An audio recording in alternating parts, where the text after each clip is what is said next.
1월 19일 화요일, 빛 대신 주님의 부르심, 온전히 따르는 순종.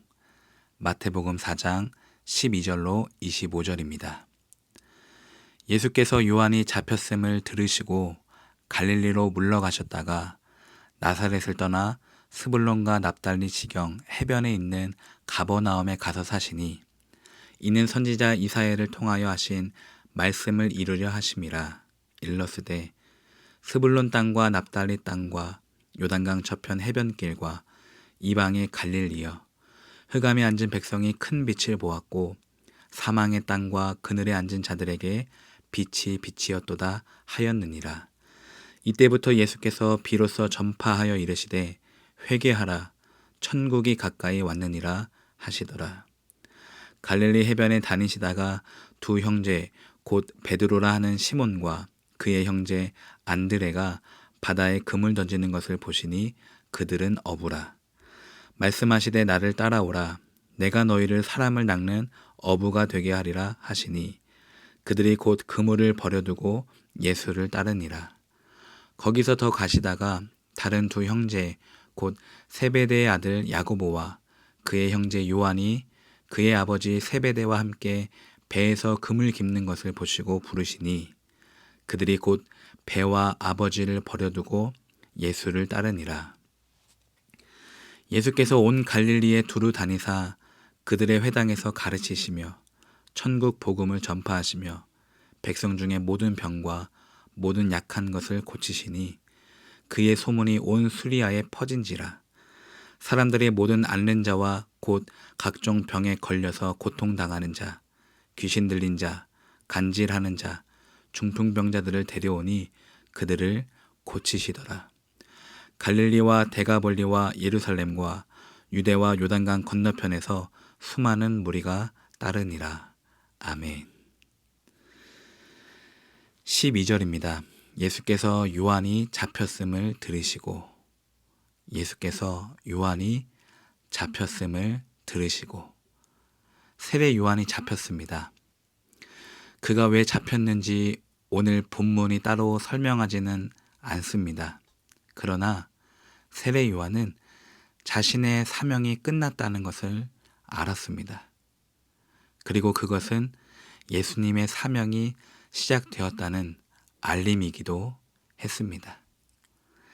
적용하기를, 우리는 사명이 끝나기까지 사명의 자리를 떠날 수 없습니다. 교회에서 맡은 직분과 봉사의 자리도 나의 형편과 사정으로 그만두어서는 안 됩니다. 또한 부모의 자리, 자녀의 자리 역시 사명입니다. 이 또한 사명이 끝나기까지 그 자리를 피할 수가 없습니다. 그런데 요한이 잡혔을 때, 자신의 사명이 끝났을 때는 뒤도 돌아보지 않고 깨끗하게 물러나야 합니다. 내가 언제 그만둬야 할지는 세례 요한처럼 자신이 가장 잘 알고 있습니다. 반대로 언제 시작해야 할지도 예수님처럼 자신이 가장 잘 알고 있습니다. 17절입니다. 이때부터 예수께서 비로소 전파하여 이르시되. 예수님은 세례 요한이 잡혔다는 소식을 기점으로 나사렛을 떠나 갈릴리 호수 서북쪽에 있는 가버나움으로 이사를 가십니다. 이 또한 말씀을 이루시려고 했으니 예수님의 삶은 언제나 말씀을 따라가는 삶이었습니다. 그리고 자신의 사명을 시작하십니다. 18절부터 22절입니다. 갈릴리 해변에 다니시다가 보시니 그들은 어부라. 말씀하시되 나를 따라오라. 거기서 더 가시다가 보시고 부르시니. 기가 막힌 타이밍으로 예수님은 베드로와 안드레 그리고 야고보와 요한을 만나십니다. 사명을 따랐더니 동역자를 붙여주셨습니다. 또한 베드로와 안드레는 그물을 버려두고 예수를 따르며 야고보와 요한은 배와 아버지를 버려두고 예수를 따릅니다. 그러니까 그들도 자신의 사명이 시작되었다는 것을 깨달았기 때문에 주님을 따를 수가 있었습니다. 그물도 배도 심지어 아버지도 그들을 말릴 수가 없었습니다. 적용하기를 하나님이 우리에게 사명을 주실 때는 시간과 장소까지 정해주십니다. 그것이 예수님에게는 갈릴리였고 세례 요한이 잡히던 때였습니다. 그리고 베드로와 안드레, 야고보와 요한에게는 갈릴리 해변이 사명의 장소였고 예수님을 만나던 때가 사명의 시간이었습니다.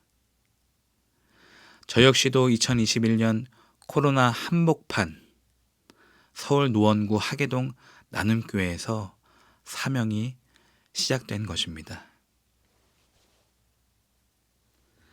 사랑하는 성도 여러분, 하나님이 주신 여러분의 사명을 잘 따라가시기를 바랍니다. 내 사명의 시작과 끝, 그리고 장소는 여러분이 가장 잘 알 것입니다.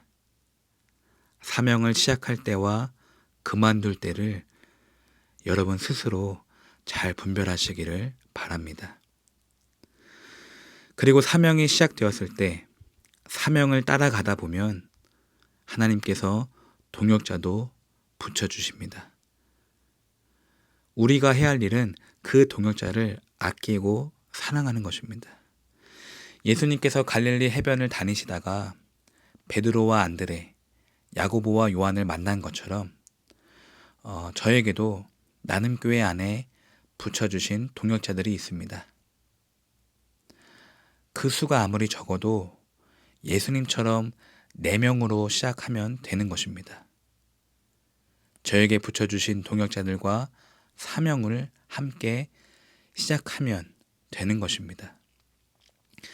괜히 모이지도 않는 사람, 보이지도 않는 사람을 향하여 아쉽거나 마음 쓸 필요 없이 하나님이 사명과 함께 붙여주신 동역자부터 챙기시고 마음 쓰며 함께 사역하다 보면 24절에 소문이 퍼지고 25절에 수많은 무리가 따를 것입니다.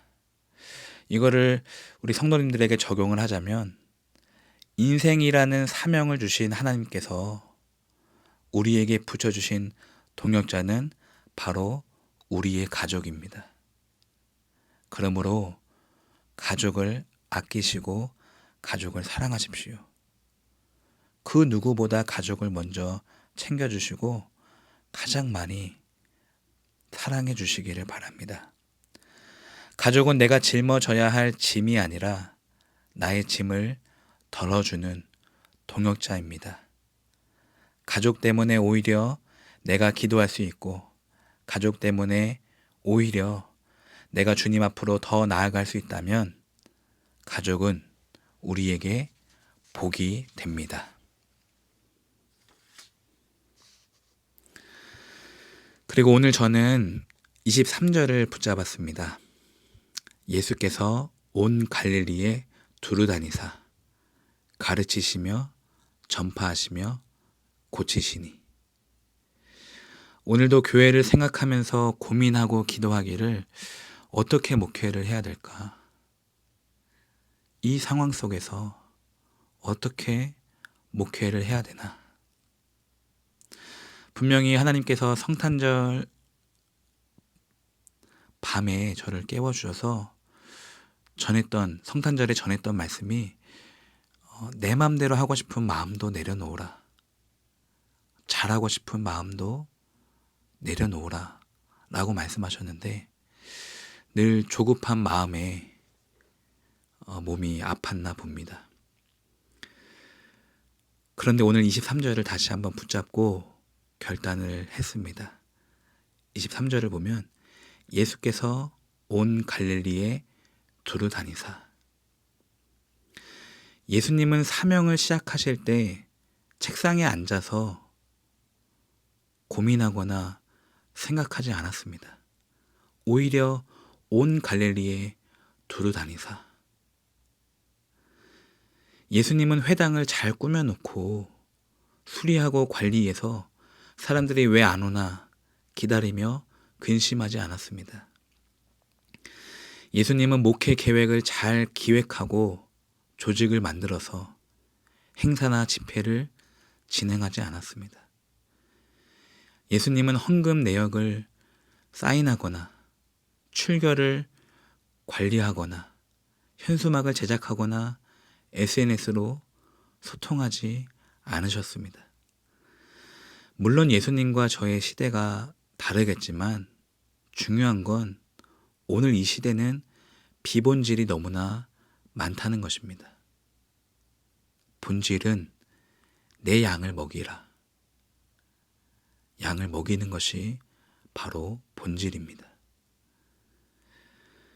그러니까 예수님은 눈에 보이는 것에는 열심히 하지 않고 눈에 보이지 않는 것, 말씀과 기도, 그 사람의 영혼을 최우선으로 관심을 두었습니다. 23절을 다시 한번 읽어볼까요? 예수께서 온 갈릴리에 두루 다니사 가르치시며 전파하시며 고치시니. 말씀을 가르치시고 하나님 나라를 전파하시며 사람들을 고치셨습니다. 그러니까 예수님은 한 사람 한 사람을 찾아가서 만나셨습니다. 그에게 말씀을 주시고 기도로 그를 고치셨습니다. 제자들을 부르실 때도 갈릴리 해변에 다니시다가 거기서 더 가시다가 보시고 부르시니 책상에서 만난 게 아닙니다. 전화로 만난 것이 아니라 그들의 삶의 자리로 나아가셨습니다. 그러므로 교회는 찾아가야 합니다. 부흥은 책상에서 나올 수가 없습니다, 여러분. 코로나 때문에 안 모인다고 안타까워할 게 아니라 아침마다 말씀으로 가르치고 오전에 나가서 신방하며 그 영혼의 문제를 들어주고 오후에 다시 들어와서 기도로 해결해야 합니다. 저는 다시 한 번 더 결단하기를 2021년은 기도 목회, 말씀을 가지고 신방을 가서 기도를 해주는 기도 목회를 하겠습니다. 계속해서 인생을 함께 살아가면서 서로 기도해 주면서 기도로 인생을 코치하는 기도 목회를 하겠습니다. 그런 단순하고 가난한 목회를 원하고 또 역시 그것이 제가 제일 잘할 수 있다고 생각이 듭니다. 사랑하는 성도 여러분, 오늘은 제 이야기가 많았지만 저와 여러분은 2021년 나눔교회에서 만난 사명자이자 동역자입니다. 우리가 함께 기도할 때 수많은 문제들이 해결되고 역전될 것입니다. 그래서 언제든지 기도 제목을 주세요. 언제든지 신방을 요청해 주세요. 그렇게 되면 오늘도 우리가 기도 속에서 하루를 시작하게 되고 기도 속에서 하루를 마칠 수 있게 되는 것입니다. 사랑하는 성도 여러분, 날씨가 많이 춥습니다. 옷을 항상 따뜻하게 입으시고 감기도 조심하시기를 바랍니다. 그래서 언제나 기도로 승리하는 저와 여러분이 나눔교회가 되시기를 주님의 이름으로 축복합니다. 제가 본문 해설 밑줄 친 문장을 읽어드리겠습니다. 그들은 부르심의 순종에 곧 배와 그물을 버려두고 예수님을 따릅니다. 즉각적 순종은 제자의 기본 자세입니다. 우리도 예수님을 만나면 즉각적 순종이 나올 수밖에 없습니다. 제가 아주 오래전에 어떤 목사님을 배웠고 느낀 것은 영적으로 좀 이렇게 탁월하신 분이었던 것 같아요. 순간 느끼기를 매력을 느껴서 저분 따라가고 싶다. 라는 생각이 순식간에 들어오더라고요. 그러니까 실제로 예수님을 만나면 얼마나 그 매력에, 그 영적인 매력에 푹 빠지지 않겠습니까? 예수님을 실제로 만나면 즉각적인 순종이 나올 수밖에 없습니다. 사실은 어려운 일이 아닙니다. 부르심에 순종하는 것, 만나면 당연한 결과로 나오게 되어 있습니다.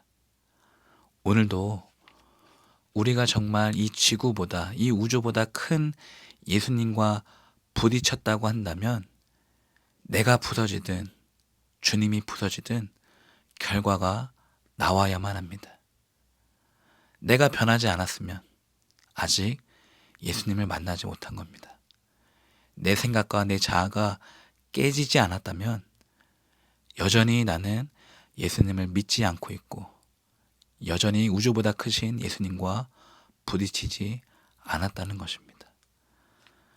그러므로 오늘 하루도 다시 한번 주님이 부르시는 것에 있어서 묵상하시고 다시 한번 자신을 돌아보시고 삶을 돌아보시고 다시 한번 기도하는 거룩한 하루가 되시기를 주님의 이름으로 축복합니다. 기도하겠습니다. 하나님 감사합니다. 흑암 가운데 있던 저희에게 찾아오셔서 빛을 비춰주시는 주님을 이 시간 찬양합니다. 주님께서 우리를 제자로 부르셨는데 주님의 음성에 우리가 어떻게 반응하며 살고 있는지 다시 한번 우리의 삶을 되돌아봅니다. 주님을 따르기를 머뭇하게 하는 것들을 이 시간 미련 없이 내려놓게 하시고 삶을 구석구석 회복시키시는 주님과 발걸음을 함께하는 참 제자가 되게 하옵소서. 오늘도 기도로 시작합니다. 기도로 살아갑니다. 기도로 마무리합니다. 오늘도 거룩하고 복된 화요일을 우리에게 허락하여 주옵소서. 예수님 이름으로 기도드립니다. 아멘.